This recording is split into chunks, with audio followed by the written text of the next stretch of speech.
ಆ ವರ್ಷ 1824. ಜಗತ್ತಿನ ಬಹುಪಾಲು ಭೂಪ್ರದೇಶವನ್ನು ಆಳುತ್ತಿದ್ದ ಸೂರ್ಯ ಮುಳುಗದ ನಾಡು ಅಂತ ಬೀಗುತ್ತಿದ್ದ ಬ್ರಿಟಿಷ್ ಸಾಮ್ರಾಜ್ಯದ ಬೃಹತ್ ಸೇನೆ ದಕ್ಷಿಣ ಭಾರತದ ಒಂದು ಪುಟ್ಟ ಕೋಟೆಯ ಮುಂದೆ ಮಂಡಿಯೂರಿತ್ತು. ಹೌದು, ಮತ್ತು ಆ ಸೇನೆಯನ್ನು ಮುನ್ನಡೆಸಿದ್ದ ಅಹಂಕಾರಿ ಬ್ರಿಟಿಷ್ ಅಧಿಕಾರಿ ಸೇಂಟ್ ಜಾನ್ ಥಾಕರೆ ರಣರಂಗದಲ್ಲಿ ಹೆಣವಾಗಿ ಬಿದ್ದಿದ್ದ. ಇಡೀ ಬ್ರಿಟಿಷ್ ಸಾಮ್ರಾಜ್ಯವನ್ನು ನಡುಗಿಸಿದ ಆ ಭೀಕರ ಸೋಲು ಅಂದ್ರೆ ಆ ಅದ್ಭುತ ವಿಜಯದ ಹಿಂದಿದ್ದದ್ದು ದೊಡ್ಡ ದೊಡ್ಡ ಸಾಮ್ರಾಜ್ಯಗಳ ಮಹಾರಾಜರಲ್ಲ, ಬದಲಾಗಿ ಕರ್ನಾಟಕದ ಒಬ್ಬ ಮಹಿಳೆ. ಖಂಡಿತ. ಭಾರತದ ಸ್ವಾತಂತ್ರ್ಯ ಸಂಗ್ರಾಮದ ಇತಿಹಾಸವನ್ನು ಕೆದಗಿದಾಗಲೆಲ್ಲ ಈ ಘಟನೆ ಒಂದು ಅಚ್ಚರಿಯಾಗಿ ಮೂಡುತ್ತೆ. ಇಂದಿನ ನಮ್ಮ ಈ ಆಳವಾದ ವಿಶ್ಲೇಷಣೆಯ ಕೇಂದ್ರಬಿಂದು ಕೂಡ ಅದೇ ಮಹಿಳೆ, ಕಿತ್ತೂರಿನ ಸಿಂಹಿಣಿ ಎಂದೇ ಖ್ಯಾತರಾದ ರಾಣಿ ಚೆನ್ನಮ್ಮ. ಇದು ನಿಜವಾಗೂ ರೋಮಾಂಚನಕಾರಿ ವಿಷಯ. ಅಂದ್ರೆ ಸಾಮಾನ್ಯವಾಗಿ ಸ್ವಾತಂತ್ರ್ಯದ ಮೊದಲ ಕಿಡಿ ಎಂದ್ರೆ 1857ರ ಸಿಪಾಯಿ ದಂಗೆ ಅಂತಲೇ ಹೇಳ್ತಾರಲ್ವಾ? ಹೌದು, ಬಹುತೇಕರು ಹಾಗೆ ಅಂದುಕೊಂಡಿದ್ದಾರೆ. ಆದ್ರೆ ಅದಕ್ಕೂ 3 ದಶಕಗಳ ಮುಂಚೆಯೇ, ಅಂದ್ರೆ 1824ರಲ್ಲಿಯೇ ಈ ಬಂಡಾಯದ ಕಹಳೆ ಮೊಳಗಿತ್ತು ಅನ್ನೋದು ಬಹಳ ಜನರಿಗೆ ಗೊತ್ತಿಲ್ಲ. ಬನ್ನಿ, ಇವತ್ತು ಲಭ್ಯವಿರುವ ಐತಿಹಾಸಿಕ ದಾಖಲೆಗಳು, ಆ ಬ್ರಿಟಿಷರ ಪತ್ರವ್ಯವಹಾರಗಳನ್ನು ಇಟ್ಕೊಂಡು ಈ ಕಥೆಯ ಒಳಹೊಕ್ಕು ನೋಡೋಣ. ಖಂಡಿತ. ಇದು ಕೇವಲ ಒಬ್ಬ ರಾಣಿ ಬ್ರಿಟಿಷರ ವಿರುದ್ಧ ಕತ್ತಿ ಎತ್ತಿದ ಕಥೆ ಮಾತ್ರ ಅಲ್ಲ. ಇದರ ಹಿಂದೆ ದೊಡ್ಡ ರಾಜತಾಂತ್ರಿಕತೆ ಇದೆ, ಬ್ರಿಟಿಷರ ಕುತಂತ್ರಗಳಿದೆ, ಹಾಗೆ ಇತಿಹಾಸದ ಗತಿಯನ್ನೇ ಬದಲಿಸಿದ ಘೋರ ದ್ರೋಹದ ಕಥೆಯೂ ಇದೆ. ಹೌದು.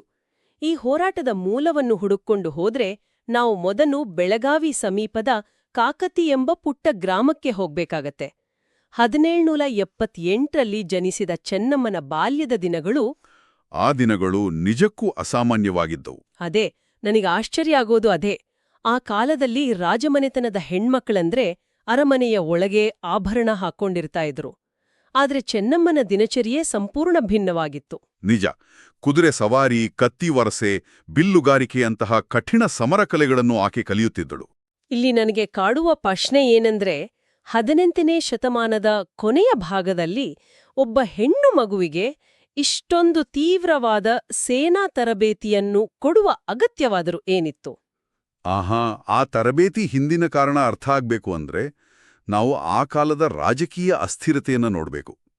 18ನೇ ಶತಮಾನದ ಕೊನೆಯ ಭಾಗ ಅಂದ್ರೆ ದಖ್ಖನ್ ಪ್ರಸ್ಥಭೂಮಿ ಅತ್ಯಂತ ಪ್ರಕ್ಷುಬ್ಧವಾಗಿದ್ದ ಕಾಲ. ಓಹೋ, ಅಂದ್ರೆ ಮರಾಠರು, ಹೈದರಾಲಿ? ಹೌದು.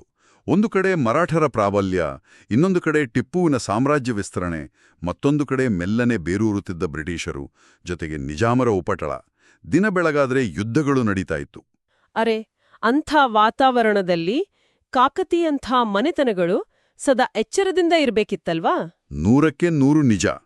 ತಮ್ಮ ವಂಶದ ಪ್ರತಿಯೊಬ್ಬರೂ, ಹೆಣ್ಣಾಗ್ಲಿ ಗಂಡಾಗ್ಲಿ, ಸ್ವರಕ್ಷಣೆ ಕಲೆಗಳನ್ನು ಕಲಿಯುವುದು ಕೇವಲ ಶೋಕಿಯಾಗಿರ್ಲಿಲ್ಲ, ಅದೊಂದು ಅನಿವಾರ್ಯತೆಯಾಗಿತ್ತು. ಅಂದ್ರೆ ಇದೊಂದು ತರಹ ಭವಿಷ್ಯದ ದೊಡ್ಡ ಬಿರುಗಾಳಿಗೆ ತಯಾರಿ ನಡೆಸಿದ ಹಾಗೆ. ಖಂಡಿತ. ಈ ತರಬೇತಿ ಕೇವಲ ದೈಹಿಕ ಬಲವನ್ನಷ್ಟೇ ಕೊಡ್ಲಿಲ್ಲ, ತ್ವರಿತ ನಿರ್ಧಾರಗಳನ್ನು ತೆಗೆದುಕೊಳ್ಳುವ ನಾಯಕತ್ವದ ಗುಣವನ್ನೂ ಬೆಳೆಸಿತು. ಆ ಬಾಲ್ಯದ ಬಲಿಷ್ಠ ತರಬೇತಿಯೇ ಮುಂದಿನ ದಿನಗಳ ದೊಡ್ಡ ಜವಾಬ್ದಾರಿಗಳಿಗೆ ಆಕೆಯನ್ನ ಸಿದ್ಧಪಡಿಸಿತ್ತು. ಆಮೇಲೆ ಕಾಕತಿಯಿಂದ ಆಕೆಯ ಮುಂದಿನ ಹೆಜ್ಜೆ ಕಿತ್ತೂರು. ಕಿತ್ತೂರಿನ ರಾಜ ಮಲ್ಲಸರ್ಜ ದೇಸಾಯಿಯವರ ಜೊತೆ ವಿವಾಹ ಆಗತ್ತೆ. ಹೌದು. ಆ ಕಾಲದಲ್ಲಿ ಕಿತ್ತೂರು ಅತ್ಯಂತ ಶ್ರೀಮಂತ ಮತ್ತು ಆಯಕಟ್ಟಿನ ರಾಜ್ಯವಾಗಿತ್ತು. ವ್ಯಾಪಾರ ವಹಿವಾಟುಗಳಿಗೆ, ಅದರಲ್ಲೂ ಮಸಾಲೆ ಪದಾರ್ಥಗಳು, ಹತ್ತಿ ರಫ್ತಿಗೆ ದೊಡ್ಡ ಕೇಂದ್ರ ಅಲ್ವಾ ಅದು? ಹೌದು. ಪಶ್ಚಿಮ ಕರಾವಳಿಯಿಂದ ಒಳನಾಡಿಗೆ ಬರುವ ಪ್ರಮುಖ ವ್ಯಾಪಾರ ಮಾರ್ಗಗಳೆಲ್ಲ ಕಿತ್ತೂರಿನ ಮೂಲಕವೇ ಹಾದೋಗ್ತಿದ್ವು. ಖಜಾನೆ ಸದಾ ತುಂಬಿರ್ತಿತ್ತು. ಮತ್ತು ಬ್ರಿಟಿಷರ ಕಣ್ಣು ಈ ಸಂಪತ್ತಿನ ಮೇಲೆಯೇ ಇತ್ತು ಅಲ್ವಾ? ನಿಖರವಾಗಿ. ಈಸ್ಟ್ ಇಂಡಿಯಾ ಕಂಪನಿಯ ಮುಖ್ಯ ಉದ್ದೇಶವೇ ವ್ಯಾಪಾರ ಮತ್ತು ಸಂಪತ್ತಿನ ಲೂಟಿ. ಇಡೀ ದಕ್ಷಿಣದ ವ್ಯಾಪಾರ ಮಾರ್ಗಗಳ ಮೇಲೆ ಏಕಸ್ವಾಮ್ಯ ಸಾಧಿಸಬೇಕು ಅನ್ನೋದು ಅವರ ಲೆಕ್ಕಾಚಾರ. ಆದ್ರೆ ಕಿತ್ತೂರಿನ ಆಡಳಿತ ತುಂಬಾ ಚೆನ್ನಾಗಿದ್ದಿದ್ರಿಂದ ಬ್ರಿಟಿಷರಿಗೆ ಮೂಗು ತೂರ್ಸಲು ಯಾವುದೇ ನೆಪ ಸಿಗ್ತಾ ಇರಲಿಲ್ಲ. ಹೌದು. ಅವರು ಕಾಯ್ತಿದ್ದ ಆ ದುರ್ಬಲ ಕ್ಷಣ ಚೆನ್ನಮ್ಮನವರ ವೈಯಕ್ತಿಕ ದುರಂತಗಳ ರೂಪದಲ್ಲಿ ಒದಗಿ ಬಂತು. ಮಲ್ಲಸರ್ಜರ ಮರಣ. ಮತ್ತು ಅದಾದ ಮೇಲೆ ಮಲ್ಲಸರ್ಜರ ಮೊದಲ ಪತ್ನಿಯ ಮಗ ಶಿವಲಿಂಗರುದ್ರ ಸರ್ಜನೂ ಅಕಾಲಿಕವಾಗಿ ಸಾವನ್ನಪ್ಪುತ್ತಾನೆ. ರಾಜ್ಯದ ಉತ್ತರಾಧಿಕಾರಿಯೇ ಇಲ್ಲದಂತಾಯಿತು. ಇಂತಹ ಸತತ ಆಘಾತಗಳು ಎಂಥವರನ್ನಾದರೂ ಕುಗ್ಗಿಸಿಬಿಡುತ್ತೆ. ಆದರೆ ಚೆನ್ನಮ್ಮ ಕುಗ್ಗಲಿಲ್ಲ. ರಾಜ್ಯದ ಭವಿಷ್ಯಕ್ಕಾಗಿ ಶಿವಲಿಂಗಪ್ಪ ಎಂಬ ಬಾಲಕನನ್ನು ದತ್ತು ಪಡೆಯುತ್ತಾರೆ. ಇಲ್ಲಿ ಗಮನಿಸಬೇಕಾದ ಅಂಶ ಏನ್ ಗೊತ್ತಾ? ಮೇಲ್ನೋಟಕ್ಕೆ ಇದು ತಮಗೊಬ್ಬ ಮಗ ಬೇಕು ಅಂತ ತೆಗೆದುಕೊಂಡ ವೈಯಕ್ತಿಕ ನಿರ್ಧಾರದಂತೆ ಕಾಣುತ್ತೆ. ಆದರೆ ರಾಜಕೀಯವಾಗಿ ಇದೊಂದು ಅತ್ಯಂತ ಜಾಣ್ಮೆ ನಡೆಯಾಗಿತ್ತು. ಓಹೋ, ಅಂದ್ರೆ ಆಂತರಿಕ ಕಚಾಟ ತಪ್ಸೋಕಾ? ಹೌದು. ಸಿಂಹಾಸನ ಖಾಲಿಯಾದ್ರೆ ಮಂತ್ರಿಗಳು, ಸೇನಾಧಿಕಾರಿಗಳ ನಡುವೆ ಅಧಿಕಾರಕ್ಕಾಗಿ ಕಚ್ಚಾಟ ಶುರುವಾಗುತ್ತೆ. ಇದನ್ನೇ ನೆಪವಾಗಿಟ್ಕೊಂಡು ಬ್ರಿಟಿಷರು ನಿಮ್ಮ ರಾಜ್ಯದಲ್ಲಿ ಅರಾಜಕತೆ ಇದೆ, ನಾವೇ ಆಡಳಿತ ನಡೆಸ್ತೀವಿ ಅಂತ ಬಂದ್ಬಿಡ್ತಾರೆ. ಅರ್ಥವಾಯ್ತು. ಹಾಗಾಗಿ ಒಬ್ಬ ಕಾಯ್ದೆಬದ್ಧ ವಾರಸುದಾರನನ್ನು ತಂದು ಕೂರಿಸುವುದು ಅನಿವಾರ್ಯವಾಗಿತ್ತು. ಖಂಡಿತ. ಹಿಂದೂ ಸಂಪ್ರದಾಯದ ಪ್ರಕಾರ ದತ್ತು ಸ್ವೀಕಾರ ಸಂಪೂರ್ಣ ಕಾನೂನುಬದ್ಧವಾಗಿತ್ತು. ಕಿತ್ತೂರಿನ ಸಾರ್ವಭೌಮತ್ವವನ್ನು ಉಳಿಸುವುದು ಅವರ ಮುಖ್ಯ ಉದ್ದೇಶವಾಗಿತ್ತು. ಆದ್ರೆ ಬ್ರಿಟಿಷರು ಇದನ್ನೇ ತಮ್ಗೆ ಸಿಕ್ಕ ಬಹುದೊಡ್ಡ ಅವಕಾಶ ಅಂತ ಅಂದುಕೊಂಡ್ರು. ಹೌದು. ಭಾರತದ ಸ್ಥಳೀಯ ರಾಜಮನೆತನಗಳನ್ನು ಹೇಗಾದ್ರೂ ಮಾಡಿ ನುಂಗಿ ಹಾಕಬೇಕು ಅನ್ನೋದೇ ಅವರ ಸಾಮ್ರಾಜ್ಯಶಾಹಿ ನೀತಿಯಾಗಿತ್ತು. ಮುಂದೆ ಲಾರ್ಡ್ ಡಾಲ್ಹೌಸಿ ಇದನ್ನೇ ದತ್ತು ಮಕ್ಕಳಿಗೆ ಹಕ್ಕಿಲ್ಲ ಅಂತ ಕಾನೂನಾಗೆ ತಂದ್ರು. ಅದಕ್ಕೂ ದಶಕಗಳ ಹಿಂದೆಯೇ ಈಸ್ಟ್ ಇಂಡಿಯಾ ಕಂಪ್ನಿ ಇದೇ ತಂತ್ರವನ್ನು ಬಳಸ್ತಾ ಇತ್ತು. ಹೌದು. ಬ್ರಿಟಿಷ್ ಅಧಿಕಾರಿ ಸೈಂಟ್ ಜಾನ್ ಥಾಕರೆ ನೇರವಾಗಿ ಬಂದು, ಈ ದತ್ತುಪುತ್ರನಿಗೆ ಅಧಿಕಾರವಿಲ್ಲ, ಕಿತ್ತೂರು ಈಗ ಬ್ರಿಟಿಷರ ಆಡಳಿತಕ್ಕೆ ಒಳಪಡಬೇಕು ಅಂತ ಷರತ್ತು ವಿಧಿಸ್ತಾನೆ. ಹಾ, ಗಂಡ ಮಕ್ಕಳಿಲ್ದ ಒಬ್ಬಂಟಿ ಮಹಿಳೆ ನಮ್ಮ ಸೇನೆ ನೋಡಿ ಹೆದರಿ ಶರಣಾಗುತ್ತಾಳೆ ಅಂತ ಅವನು ಅಂದ್ಕೊಂಡಿದ್ದಲ್ವಾ? ಥಾಕರೆಯ ಆ ಅಹಂಕಾರವೇ ಅವನ ಅತಿದೊಡ್ಡ ತಪ್ಪು ಲೆಕ್ಕಾಚಾರ. ಅವನು ಕೇವಲ ರಾಜ್ಯವನ್ನು ಕಿತ್ತುಕೊಳ್ಳಲು ನೋಡಲಿಲ್ಲ, ಜನರ ಸ್ವಾಭಿಮಾನದ ಮೇಲೆ ಪ್ರಹಾರ ಮಾಡಿದ. ಆದ್ರೆ ಬ್ರಿಟಿಷರ ಈ ಆದೇಶ ಬಂದ ತಕ್ಷಣ ರಾಣಿ ಚೆನ್ನಮ್ಮ ನೇರವಾಗಿ ಯುದ್ಧಕ್ಕಿಳಿಲಿಲ್ಲ ಅಲ್ವಾ? ಇಲ್ಲ, ಅವರು ಅತ್ಯಂತ ಪ್ರಬುದ್ಧ ರಾಜಕಾರಣಿಯಂತೆ ವರ್ತಿಸಿದರು. ಹೌದು. ಬಾಂಬೆ ಪ್ರಾಂತ್ಯದ ಗವರ್ನರ್ ಆಗಿದ್ದ ಮೌಂಟ್ ಸ್ಟುವರ್ಟ್ ಎಲ್ಫಿನ್ಸ್ಟನ್ಗೆ ಅವರು ಸುದೀರ್ಘವಾದ ಪತ್ರಗಳನ್ನು ಬರೆಯುತ್ತಾರೆ. ಆ ಪತ್ರಗಳಲ್ಲಿ ಹಿಂದೂ ಕಾನೂನುಗಳ ಆಧಾರದ ಮೇಲೆ ದತ್ತು ಪ್ರಕ್ರಿಯೆ ಹೇಗೆ ಸರಿ ಅಂತ ವಿವರಿಸ್ತಾರೆ. ಕಿತ್ತೂರು ಬ್ರಿಟಿಷರ ಅಧೀನ ರಾಜ್ಯವಲ್ಲ ಅಂತ ಸ್ಪಷ್ಟವಾಗಿ ವಾದಿಸ್ತಾರೆ. ಅಂದ್ರೆ ಅವರು ಕೇವಲ ಭಾವೋದ್ರೇಕದಿಂದ ಕತ್ತಿ ಹಿಡಿಯಲಿಲ್ಲ. ನ್ಯಾಯ ಮತ್ತು ರಾಜತಾಂತ್ರಿಕತೆಯ ಮೂಲಕ ಮೊದಲು ಶಾಂತಿಯುತ ಪರಿಹಾರ ಕಂಡುಕೊಳ್ಳಲು ಪ್ರಯತ್ನಿಸಿದ್ರು. ಆದರೆ ಎಲ್ಫಿನ್ಸ್ಟನ್ ಮತ್ತು ಥಾಕರೆ ಇಬ್ಬರೂ ಆ ವಾದಗಳನ್ನು ಕಡೆಗಣಿಸಿದರು. ಬ್ರಿಟಿಷರ ದುರಾಸೆಯ ಮುಂದೆ ನ್ಯಾಯ ಕೆಲಸ ಮಾಡಲಿಲ್ಲ. ಕಿತ್ತೂರಿನ ಖಜಾನೆ ವಶಪಡಿಸಿಕೊಳ್ಳಲು ಥಾಕರೆ ತನ್ನ ಸೇನೆಯನ್ನು ತರುತ್ತಾನೆ. ಇದು ಕೇವಲ ಒಂದು ಸಣ್ಣ ಪೊಲೀಸ್ ಕಾರ್ಯಾಚರಣೆ ಅಂತ ಉಡಾಫೆಯಿಂದ ಹೇಳ್ತಾನೆ. ಆ ಉಡಾಫೆಗೆ ಚೆನ್ನಮ್ಮನವರು ಕೊಟ್ಟ ಉತ್ತರ ಇತಿಹಾಸದಲ್ಲಿ ಸುವರ್ಣಾಕ್ಷರಗಳಲ್ಲಿ ಬರೆಯುವಂಥದ್ದು. ಹೌದು, ನನ್ನ ರಾಜ್ಯವನ್ನು ನಾನು ಬ್ರಿಟಿಷರಿಗೆ ಎಂದಿಗೂ ಕೊಡುವುದಿಲ್ಲ ಅಂತ ಗರ್ಜಿಸಿದ್ರು. ಆದ್ರೆ ಇಲ್ಲಿ ನನಗೊಂದು ದೊಡ್ಡ ಪ್ರಶ್ನೆ ಕಾಡುತ್ತೆ. ಹೇಳಿ. ಆ ಸಮಯದಲ್ಲಿ ಬ್ರಿಟಿಷ್ ಸಾಮ್ರಾಜ್ಯ ಅಂದ್ರೆ ಅತ್ಯಂತ ಬೃಹತ್ ಶಕ್ತಿ. ದೊಡ್ಡ ದೊಡ್ಡ ರಾಜಮನೆತನಗಳೇ ಅವರ ಮುಂದೆ ಮೌನವಾಗಿದ್ವು. ಹೀಗಿರುವಾಗ ನೇರ ಸಂಘರ್ಷವನ್ನೇ ಅವರು ಏಕೆ ಆಯ್ಕೆ ಮಾಡಿಕೊಂಡ್ರು? ಸುಮ್ನೆ ಶರಣಾಗಿ ಪೆನ್ಷಣಿ ಪಡ್ಕೊಂಡು ನೆಮ್ಮದಿಯಾಗಿರ್ಬೋದಿತ್ತಲ್ಲ? ಈ ಪ್ರಶ್ನೆಗೆ ಉತ್ತರ ಆಕೆಯ ವ್ಯಕ್ತಿತ್ವದಲ್ಲಿದೆ. ಚೆನ್ನಮ್ಮನ ಪಾಲಿಗೆ ಇದು ಕೇವಲ ಅಧಿಕಾರದ ಪ್ರಶ್ನೆ ಆಗಿರಲಿಲ್ಲ.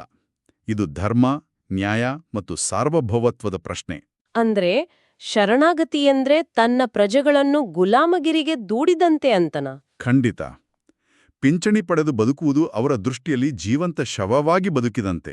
ತಪ್ಪು ಯಾರು ಮಾಡ್ತಿದ್ದಾರೋ ಅವರ ವಿರುದ್ಧ ನಿಲ್ಲಲೇಬೇಕು, ಅದಕ್ಕಾಗಿ ಸಾವೇ ಬಂದರೂ ಸರಿ ಅನ್ನೋ ನಿಲುವು ಅವರದಾಗಿತ್ತು. ಮತ್ತು ಆ 1824ರ ಅಕ್ಟೋಬರ್ ತಿಂಗಳ ಯುದ್ಧಭೂಮಿಯ ಚಿತ್ರಣ ಎಂಥವರ ರೋಮಗಳನ್ನು ನಿಮಿರಿಸುವಂತಹುದ್ದು. ಹೌದು. ಥಾಕ್ರೆ ಕಿತ್ತೂರಿನ ಕೋಟೆಯ ಮುಂದೆ ನಿಂತು ಕೋಟೆಯ ಬಾಗಿಲು ತೆರೆಯುವಂತೆ ಆದೇಶಿಸ್ತಾನೆ. ಬಾಗಿಲು ತೆರೆಯದಿದ್ದಾಗ ಫಿರಂಗಿ ದಾಳಿಗೆ ಸೂಚಿಸ್ತಾನೆ. ಆದ್ರೆ ಅಲ್ಲಿ ಅವನಿಗಾಗಿ ಕಾಯುತ್ತಿದ್ದದ್ದು ಉಗ್ರವಾದ ಪ್ರತಿರೋಧ. ಚೆನ್ನಮ್ಮ ಸ್ವತಃ ಯುದ್ಧದ ಉಡುಪು ಧರಿಸಿ, ಕುದುರೆ ಏರಿ, ಕೈಯಲ್ಲಿ ಕತ್ತಿ ಝಳಪಿಸುತ್ತಾ ರಣರಂಗಕ್ಕೆ ಇಳಿದಿದ್ರು. ಒಬ್ಬ ರಾಣಿ ರಣರಂಗದಲ್ಲಿ ನಿಂತು ಹೋರಾಡುವುದು ಸೈನಿಕರಲ್ಲಿ ಎಂಥ ವಿದ್ಯುತ್ ಸಂಚಲನ ಮೂಡಿಸುತ್ತೆ ಅಂತ ಒಂದ್ಸಲ ಯೋಚಿಸಿ. ಹೌದು, ಕೊನೆಯ ಉಸಿರಿಳುವವರೆಯೇ ನಮ್ಮ ತಾಯಿ ಭೂಮಿಗಾಗಿ ಹೋರಾಡಿ ಅನ್ನೋ ಕರೆ. ಕೋಟೆಯ ಮೇಲಿಂದ ಸುರಿದ ಗುಂಡಿನ ಮಳೆಗೆ ಬ್ರಿಟಿಷ್ ಸೇನೆ ತತ್ತರಿಸಿ ಹೋಯಿತು. ಅದೇ ಗುಂಡಿನ ಚಕಮಕಿಯಲ್ಲಿ ಕಿತ್ತೂರಿನ ವೀರ ಯೋಧ ಅಮಾತೂರ್ ಬಾಳಪ್ಪನ ಬಂದೂಕಿನಿಂದ ಸಿಡಿದ ಗುಂಡು ನೇರವಾಗಿ ಬ್ರಿಟಿಷ್ ಅಧಿಕಾರಿ ಸೇಂಟ್ ಜಾನ್ ಥಾಕರೆಯ ಎದೆಗೆ ಹೊಕ್ಕುತ್ತದೆ.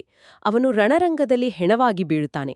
ಉಳಿದ ಬ್ರಿಟಿಷ್ ಅಧಿಕಾರಿಗಳನ್ನು ಕಿತ್ತೂರು ಸೇನೆ ಯುದ್ಧ ಕೈದಿಗಳಾಗಿ ಬಂಧಿಸುತ್ತೆ. ಬ್ರಿಟಿಷರಿಗೆ ಇದಕ್ಕಿಂತ ದೊಡ್ಡ ಅವಮಾನ ಇನ್ನೊಂದಿಲ್ಲ. ಇದು ಎಂತಹ ಅದ್ಭುತವಾದ ಕ್ಷಣ. ಹೌದು. ಈ ವಿಜಯ ಜಾಗತಿಕ ದೃಷ್ಟಿಕೋನದಿಂದಲೂ ಬಹಳ ಮುಖ್ಯ. ಜಗತ್ತನ್ನೇ ಆಳುತ್ತಿದ್ದ ಬ್ರಿಟಿಷ್ ಸಾಮ್ರಾಜ್ಯಕ್ಕೆ ಭಾರತದ ಒಂದು ಪುಟ್ಟ ರಾಜ್ಯ ನೀಡಿದ ಈ ಸೋಲು ಬೃಹತ್ ಮಾನಸಿಕ ವಿಜಯ. ಅಂದ್ರೆ ಬ್ರಿಟಿಷರನ್ನು ಸೋಲಿಸಲು ಸಾಧ್ಯವೇ ಇಲ್ಲ ಅನ್ನೋ ಭ್ರಮೆ ಒಡೆದುಹೋಯ್ತು. ನಿಖರವಾಗಿ ಅಜೇಯರಾಗಿದ್ದ ಬ್ರಿಟಿಷರೂ ಕೂಡ ಮಣ್ಣು ಮುಕ್ಕಬಹುದು ಅಂತ ಚೆನ್ನಮ್ಮ ಇಡೀ ದೇಶಕ್ಕೆ ತೋರಿಸ್ಕೊಟ್ರು. ಆದ್ರೆ ಆ ಪ್ರತಿಷ್ಠೆಯ ಪೆಟ್ಟಿನಿಂದಾಗಿಯೇ ಬ್ರಿಟಿಷರ ಸೇಡಿನ ದಾಹ ಭುಗಿಲೇಳ್ತದಲ್ವಾ? ಇಲ್ಲಿಂದ ನಮ್ಮ ಚರ್ಚೆ ಕರಾಳ ಘಟ್ಟಕ್ಕೆ ತಿರುಗುತ್ತೆ. ಹೌದು, ಬ್ರಿಟಿಷರು ಈ ಬಾರಿ ತಪ್ಪು ಮಾಡ್ಲಿಲ್ಲ. ಚಾಪ್ಲಿನ್ ನೇತೃತ್ವದಲ್ಲಿ 10ರಷ್ಟು ದೊಡ್ಡದಾದ ಅತ್ಯಂತ ಸುಸಜ್ಜಿತ ಸೇನೆಯನ್ನು ತಂದು ಕಿತ್ತೂರನ್ನು ಸುತ್ತುವರಿಯುತ್ತಾರೆ. 1824ರ ಡಿಸೆಂಬರ್ನಲ್ಲಿ ಭೀಕರವಾದ ಎರಡನೇ ಯುದ್ಧ ಆರಂಭವಾಗುತ್ತೆ. ಕಿತ್ತೂರಿನ ಯೋಧರು ಪ್ರಾಣದ ಹಂಗು ತೊರೆದು ಹೋರಾಡ್ತಾರೆ.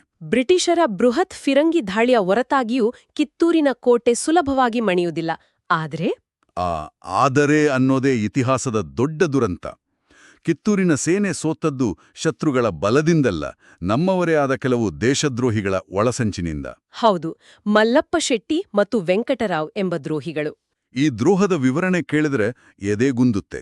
ಆ ದ್ರೋಹಿಗಳ ಕೋಟೆಯ ಒಳಗಿನ ಸಿಡಿಮದ್ದಿನ ರಾಶಿಗೆ ಸೆಗಣಿ ಮತ್ತು ಮಣ್ಣನ್ನು ಬೆರೆಸ್ಬಿಟ್ರು. ಎಂಥ ನೀಚ ಕೃತ್ಯ ನೋಡಿ. ಮರುದಿನ ಬೆಳಿಗ್ಗೆ ಕಿತ್ತೂರಿನ ಸೈನಿಕರು ತಮ್ಮ ಫಿರಂಗಿಗಳಿಗೆ ಬೆಂಕಿ ಇಟ್ರೆ ಅವು ಸಿಡಿಲೇ ಇಲ್ಲ. ಸಿಡಿಮದ್ದು ತೇವಗೊಂಡು ನಿಷ್ಕ್ರಿಯವಾಗಿತ್ತು. ಇದನ್ನ ನೋಡಿದ್ರೆ ನನ್ಗೆ ವಾಸ್ತವ ಪ್ರಪಂಚದ ಒಂದು ಹೋಲಿಕೆ ನೆನ್ಪಾಗುತ್ತೆ. ಯಾವ ಹೋಲಿಕೆ? ಅದೇ, ಒಂದು ಕೋಟೆಯನ್ನ ರಕ್ಷಿಸಲು ನೀವು ಎಷ್ಟೇ ಎತ್ತರದ ಅಭೇದ್ಯ ಗೋಡೆಗಳನ್ನ ಕಟ್ಟಬಹುದು. ಹೊರಗಿನ ಶತ್ರು ಒಳಬರೋದು ಅಸಾಧ್ಯವಾಗಿರಬಹುದು. ಆದ್ರೆ ಆ ಕೋಟೆಯ ಒಳಗಿರುವ ಕಾವಲುಗಾರರೇ ಬಾಗಿಲು ತೆಗೆದುಕೊಟ್ರೆ ಆ ಗೋಡೆಗಳು ಯಾವ ಕೆಲ್ಸಕ್ಕೂ ಬರೋದಿಲ್ಲ. ಖಂಡಿತ. ಹೊರಗಿನ ಶತ್ರುಗಳಿಗಿಂತ ಒಳಗಿನ ಶತ್ರುಗಳೇ ಅತಿ ದೊಡ್ಡ ಅಪಾಯಕಾರಿಗಳು ಅನ್ನೋದು ಇದರಿಂದ ಸಾಬೀತಾಗುತ್ತೆ. ಮದ್ದುಗುಂಡುಗಳಿಲ್ಲದೆ ಬರಿಗೈಯಲ್ಲಿ ಎಷ್ಟು ಹೊತ್ತು ಹೋರಾಡಲು ಸಾಧ್ಯ? ನಿಜ. ಆ ಸೆಗಣಿ ಬೆರೆಸಿದ ಘಟನೆ ಕೇವಲ ತಾಂತ್ರಿಕ ವೈಫಲ್ಯ ತರಲಿಲ್ಲ, ಇಡೀ ಸೇನೆಯ ನೈತಿಕ ಸ್ಥೈರ್ಯವನ್ನೇ ಉಡುಗಿಸಿತು. ಅಂತಿಮವಾಗಿ ಕಿತ್ತೂರಿನ ಪತನವಾಯಿತು. ಆ ಮಹಾನ್ ಚೇತನ ರಾಣಿ ಚೆನ್ನಮ್ಮನವರನ್ನು ಬಂಧಿಸಲಾಯಿತು. ಬೆಳಗಾವಿಯ ಬೈಲಹೊಂಗಲ ಕೋಟೆಯಲ್ಲಿ ಸೆರೆ ಇಡಲಾಯಿತು. ದಶಕಗಳ ಕಾಲ ರಾಜ್ಯವಾಳಿದ ರಾಣಿ ಒಂದು ಕತ್ತಲ ಕೊಠಡಿಯಲ್ಲಿ ಬಂದಿಯಾಗುವುದು ಎಷ್ಟು ಯಾತನಾದಾಯಕ ಅಲ್ವಾ? ತುಂಬಾನೇ. ಆದ್ರೆ ಸೆರೆಮನೆಯಲ್ಲಿದ್ರೂ ಆಕೆಯ ಮನಸ್ಸು ಸೋತಿರ್ಲಿಲ್ಲ.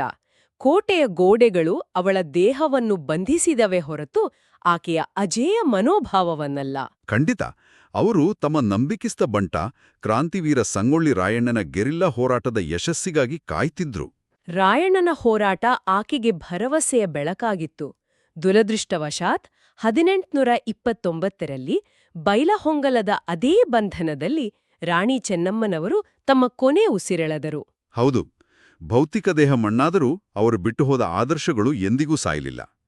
ಬ್ರಿಟಿಷರ ವಿರುದ್ಧ ಸಶಸ್ತ್ರ ಹೋರಾಟ ನಡೆಸಿದ ಭಾರತದ ಮೊದಲ ಮಹಿಳಾ ಸ್ವತಂತ್ರ ಹೋರಾಟಗಾರ್ತೆಯನ್ನು ಹೆಗ್ಗಳಿಕೆಯವರದು. ಅವರು ಮುಂದಿನ ಪೀಳಿಗೆಗೆ ಕಲಿಸಿದ ಪಾಠ ಬಹಳ ಸ್ಪಷ್ಟ. ನಿಮ್ಮ ನಿಲುವು ನ್ಯಾಯಸಮ್ಮತವಾಗಿದ್ದರೆ ಎದುರಾಳಿ ಎಷ್ಟೇ ಬಲಶಾಲಿಯಾಗಿದ್ರೂ ಭಯಪಡಬೇಕಾಗಿಲ್ಲ. ಅಕ್ಷರಶಃ ಸತ್ಯ. ಇಂದಿಗೂ ಅವರ ಪ್ರತಿಮೆಗಳು ಅನ್ಯಾಯದ ವಿರುದ್ಧದ ರಾಜಿಯಾಗದ ಹೋರಾಟದ ಸಂಕೇತಗಳಾಗಿ ನಿಂತಿವೆ. ಈ ಸುದೀರ್ಘ ಚರ್ಚೆಯ ಕೊನೆಯಲ್ಲಿ ಒಂದು ಆಳವಾದ ಮತ್ತು ಅತ್ಯಂತ ಪ್ರಚೋದನಾತ್ಮಕವಾದ ಪ್ರಶ್ನೆ ಕಾಡುತ್ತೆ. ಹೆಂಗೊತ್ತಾ? ಏನದು? ಮಣ್ಮುಕ್ಕುತ್ತಿತ್ತಲ್ವಾ? ಹಾಗಾಗಿದ್ದರೆ ಇಡೀ ಭಾರತದ ಸ್ವಾತಂತ್ರ್ಯ ಸಂಗ್ರಾಮದ ದಿಕ್ಕು 1824ರಲ್ಲೇ ಸಂಪೂರ್ಣವಾಗಿ ಬದಲಾಗ್ತಿತ್ತೇ? ಖಂಡಿತ. ಆ 1857ರ ಮಹಾದಂಗೆಯ ಕಿಡಿ 3 ದಶಕಗಳ ಮುಂಚೆಯೇ ಇಡೀ ದೇಶವನ್ನು ಆವರಿಸಿಕೊಳ್ತಿತ್ತೇನೋ. ಕೇವಲ ಒಂದು ದ್ರೋಹ ಇಡೀ ಭಾರತದ ಭವಿಷ್ಯವನ್ನೇ ಬದಲಾಯಿಸಿತಾ? ಈ ಪ್ರಶ್ನೆಗಳು ಸದಾ ಇತಿಹಾಸದ ಪುಟಗಳಲ್ಲಿ ಪ್ರತಿಧ್ವನಿಸುತ್ತವೆ.